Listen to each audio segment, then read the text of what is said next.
Have you ever wondered who the Philistines really were, the great rivals of Israel in the Bible? A powerful people, strategically superior in many aspects, whose history goes far beyond the battles and conflicts narrated in the scriptures. Where did they come from? What made them so imposing? And most intriguingly, is it possible to identify who their descendants might be today, or understand what happened to them? That's precisely what we'll discuss in this video. The Philistines were a prominent people in ancient history, especially in the southwestern region of what we now know as Palestine. They dominated 5 strategic cities, known as the Philistine, Pentapolis, and formed one of the most advanced political organizations of their time. While other peoples lived in tribal structures, the Philistines had a centralized system with well-structured military forces capable of coordinating attacks and defending against external threats. What makes this story even more fascinating is the mystery surrounding the origin of the Philistines. This topic has intrigued scholars and archaeologists for centuries. Who were they before arriving in the region of Canaan? How did such a warlike and culturally skilled people manage to establish themselves and leave such a deep mark on history? Many believe they were part of a group known as the Sea Peoples, who emerged toward the end of the Bronze Age. These peoples migrated from the Aegean region to the eastern Mediterranean coast, leaving a trail of change and conflict in their wake. In the Bible, the Philistines are called Philistim in Hebrew, a term that also appears in Egyptian and Assyrian records. Interestingly, the word Philistia, the territory of the Philistines, later inspired the term Palestine. Studies suggest they may have come from Kafta, generally identified with Crete, connecting their origin to a cultural and linguistic root, foreign to the Semitic context of Canaan. This connection to Crete is also reinforced by references to the Cherethites, a term that possibly means Cretans. The Bible, especially in the books of Jeremiah and Amos, along with archaeological findings, provides intriguing clues about the origin of the Philistines. Many scholars believe they came from Crete and other regions of the Aegean Sea. This makes sense when we examine the cultural remains they left behind, such as pottery, which is clearly influenced by the Mycenaean and Minoan cultures of the Bronze Age. Additionally, Egyptian records from the time of Ramses III, around 1188 BC, mention the Philistines as part of the Sea Peoples, immigrants who crossed oceans in search of land and resources. Egyptian records reveal that these sea peoples, including the Philistines, played a crucial role in the fall of great civilizations, such as the Hittites and various city-states in Syria. One of the most significant moments of these incursions occurred during the reign of Ramses III, who boasted of having defeated these invaders and prevented their entry into Egypt. However, while some of these peoples were expelled, others, like the Philistines, found a new home in Canaan, where Egyptian influence remained significant. Interestingly, the arrival of the Philistines in Canaan was not a devastating invasion as we often imagine, but rather a gradual process of migration and settlement. They began occupying coastal regions, conquering local populations while simultaneously assimilating cultural elements from the Canaanites. Instead of completely replacing the local culture, the Philistines contributed a unique blend of traditions that integrated religious, linguistic, and material aspects of the region.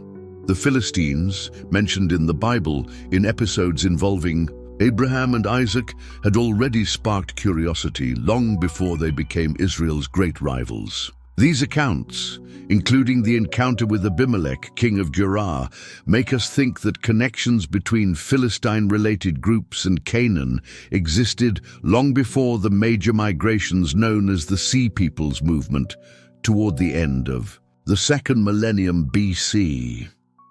Some scholars believe that merchants and settlers from the Aegean region had already established trading bases in Canaan, preparing the ground for the massive arrival of the Philistines.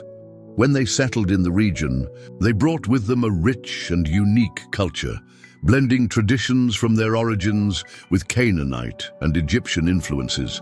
This mixture gave rise to a people marked by different religious practices, an advanced political organization, and an impressive cultural production. The Philistines quickly assimilated local elements, creating their own identity that made them one of the most intriguing and prominent civilizations of the ancient Near East. The Philistines had a rather curious and in some ways surprising political organization for their time. They formed an alliance between 5 major cities: Gaza, Ashdod, Ashkelon, Gath, and Ekron, known as the Philistine Pentapolis. Each of these cities was led by a ruler who held political, military, and religious leadership functions. Although each city was independent in its local decisions, these leaders met in a council to discuss important matters, especially those related to war or external threats. This union structure was a great advantage. While Israel followed a decentralized, tribal organization, the Philistines had a more cohesive system which gave them a strategic advantage in battles and alliances. These rulers had the authority to mobilize the people, decide military strategies, and even perform religious rituals on behalf of their communities. Another intriguing aspect of the Philistines is their language. To this day, no texts have been discovered that can be directly attributed to them, keeping this aspect of Philistine culture shrouded in mystery. Scholars believe that when the Philistines arrived in Canaan, they quickly adapted to the local language, which facilitated both communication and coexistence with the Canaanites.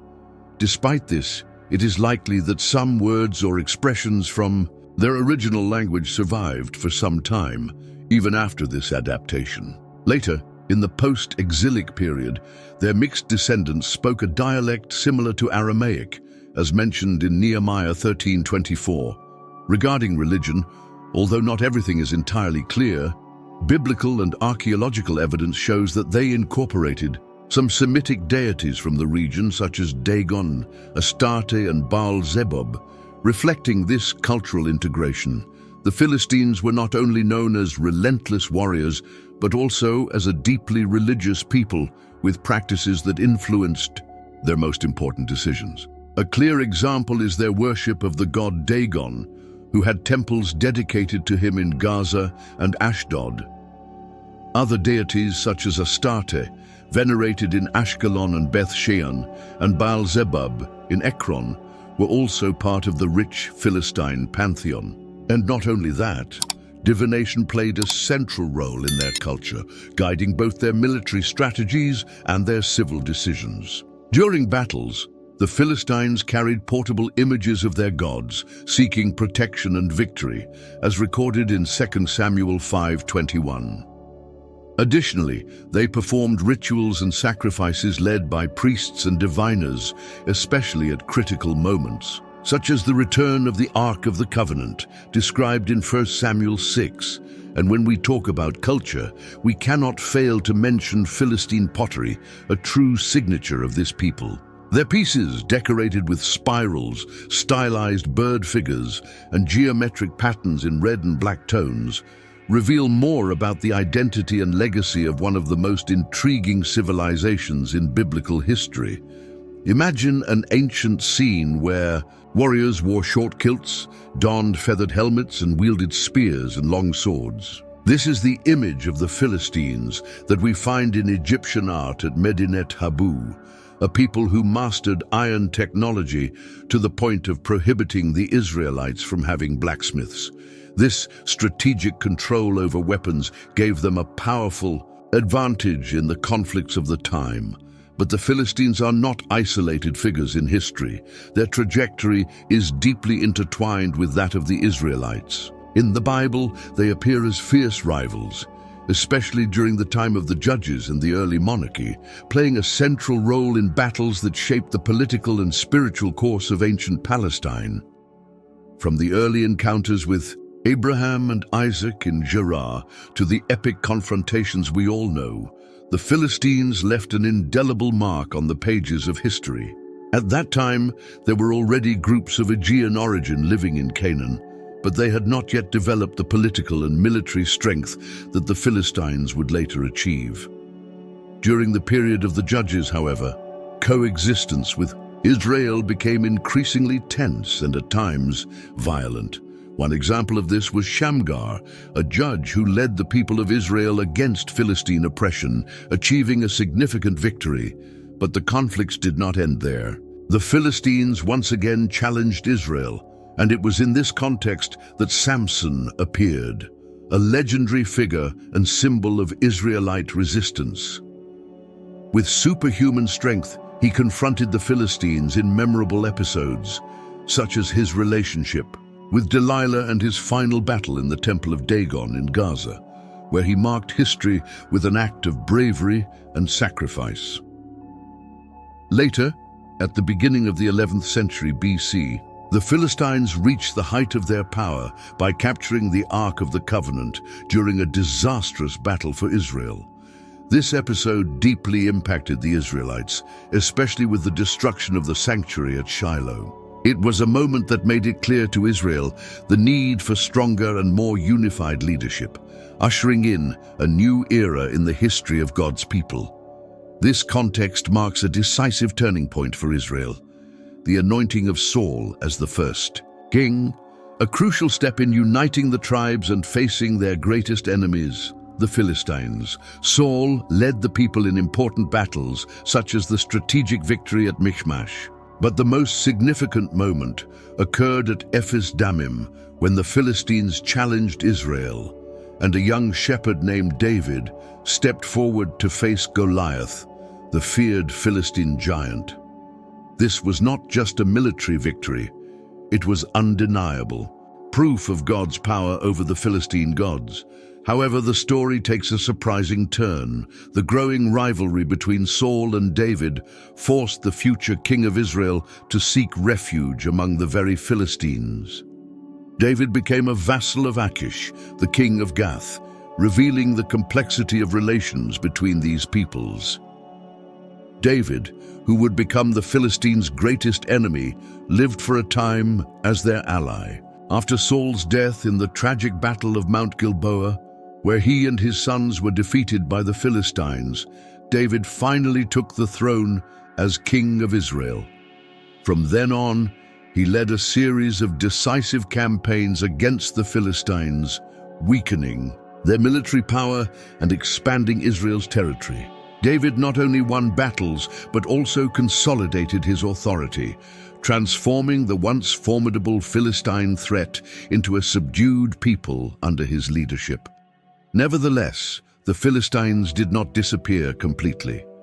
Even under Israelite rule, they continued to exist as an autonomous entity, taking advantage of moments of political weakness in Israel and Judah to engage in regional conflicts. During the reign of Jehoshaphat, for example, they paid tribute to Judah, but in the time of his son Jehoram, they launched invasions that destabilized the southern kingdom. Beyond their historical role, the Philistines also carried symbolic weight. For Israel, prophets like Amos and Zephaniah frequently mentioned their destruction, highlighting the spiritual significance of this conflicted relationship. More than just enemies, the Philistines were a constant reminder of the struggles and challenges faced by God's people. Biblical prophets such as Jeremiah, Ezekiel, Amos, Zephaniah, and Zechariah delivered harsh words regarding the fate of the Philistine cities, linking their downfall to God's judgment upon the nations that had oppressed Israel. Jeremiah, for instance, described how Nebuchadnezzar, king of Babylon, conquered these cities, fulfilling these prophecies. But what really happened to the Philistines after that? After centuries of prominence and rivalry with Israel and other regional empires, the Philistines began to lose political and military strength. Their decline accelerated due to several factors: invasions by great empires, broken alliances, and disasters that reshaped the political landscape of the ancient Near East. Even with their culture and power concentrated in the famous Pentapolis, the Philistines faced a slow decay that ultimately led to their assimilation and disappearance as a distinct people. This process of weakening began with the Assyrian conquests in the 8th century BC. Leaders like Tiglath-Pileser III, Sargon II, and Sennacherib subdued the peoples of the region, including the Philistines, imposing heavy tributes and stripping them of their independence. Despite their efforts to maintain autonomy through alliances with Egypt and other kingdoms, the Philistines faced an unrelenting fate. The constant defeats and retaliations from the Assyrians drained their cities and resources. A notable example was Sargon II, who, after crushing a revolt in Ashdod, turned the city into a province directly controlled by the Assyrians. Sennacherib, in turn, intensified this control, ensuring that the Philistine cities were closely monitored and heavily taxed. This domination not only stripped them of their political autonomy, but also deeply affected their culture and economy, leaving the Philistines increasingly under the influence of the Assyrian system. And when Assyrian power collapsed, the Babylonians took their place, keeping the Philistines under the shadow of a new dominant empire. Nebuchadnezzar II, king of Babylon, spared no effort in expanding his control, launching relentless campaigns against the Philistine cities. He attacked strategic regions like Ashkelon and Gaza, capturing their inhabitants and scattering them throughout the vast Babylonian Empire. This displacement severely weakened the Philistines' identity as a unified people. When the Persians took control of Babylon, their more flexible policy of local autonomy might have given the Philistines a chance to preserve their traditions. However, by that time, Philistine culture was already significantly eroded. Over time, the remnants of this people were assimilated into other cultures in the region, such as the Canaanites and the Jews. The former Philistine territories became home to mixed populations, and the practices and beliefs that once defined the Philistines vanished, ultimately being swallowed up by history.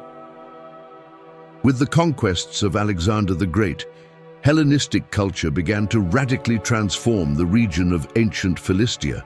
Cities like Gaza and Ashdod became true cultural melting pots, where people from different backgrounds coexisted and blended their traditions. In this multicultural environment, the identity of the Philistines gradually faded, giving way to a new urban reality influenced by Greek culture and other regional traditions. However, an intriguing question arises. Who would the Philistines be today? To understand this, it is important to remember that by the 5th century BC, the Philistines had already lost their distinctive cultural identity.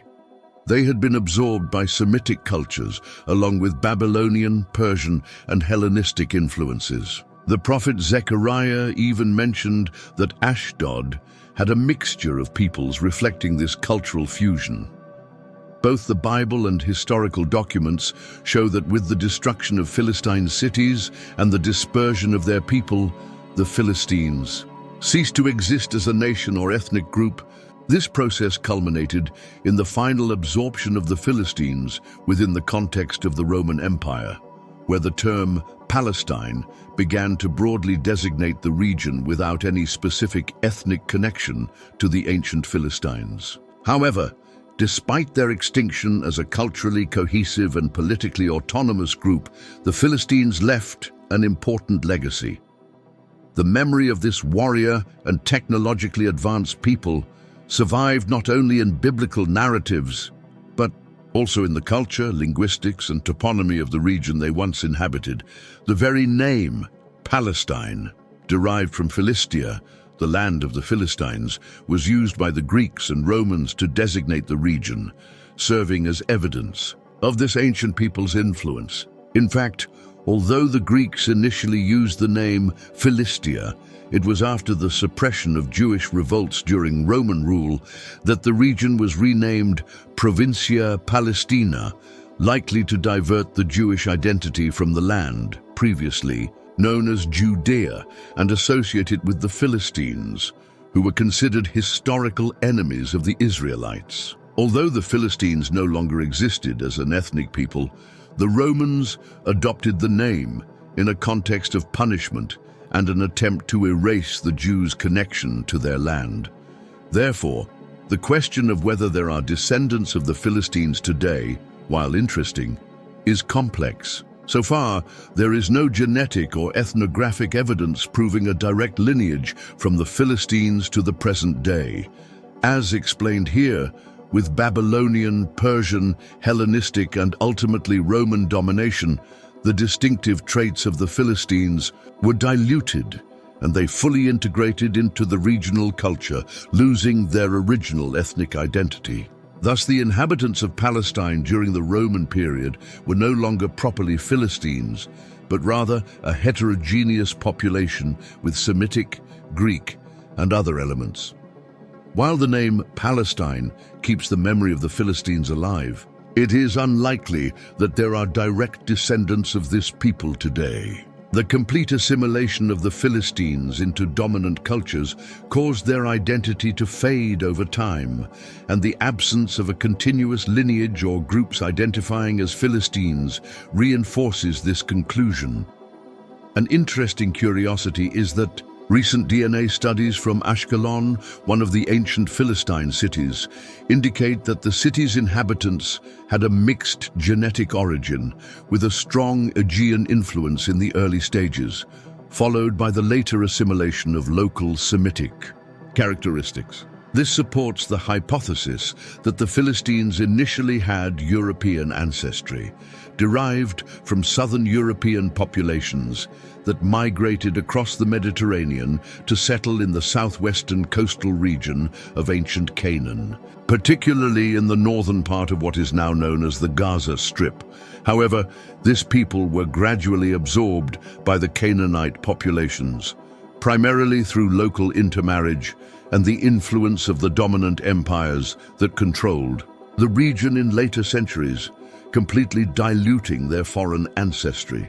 Therefore, the Palestinians living in the Gaza region today cannot be directly linked to the ancient Philistines. Over the centuries, this area has become a true cultural mosaic, influenced by many peoples, such as Canaanites, Israelites, Assyrians, Babylonians, Egyptians, Greeks, Romans, Arabs, and others. Moreover, modern Palestinian identity has been shaped by more recent historical experiences and political challenges, especially after Arab rule.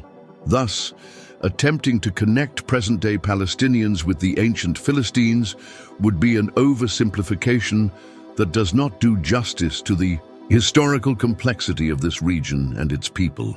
Finally, it is worth mentioning that in popular culture and certain linguistic expressions, the term Philistine acquired a pejorative meaning, even being used to describe someone insensitive to culture or the arts. In the Christian context, this term is sometimes used to refer to someone who opposes the people of God. This negative connotation is largely based on biblical records that describe the Philistines as uncircumcised, idolatrous, and direct opponents of the Israelites.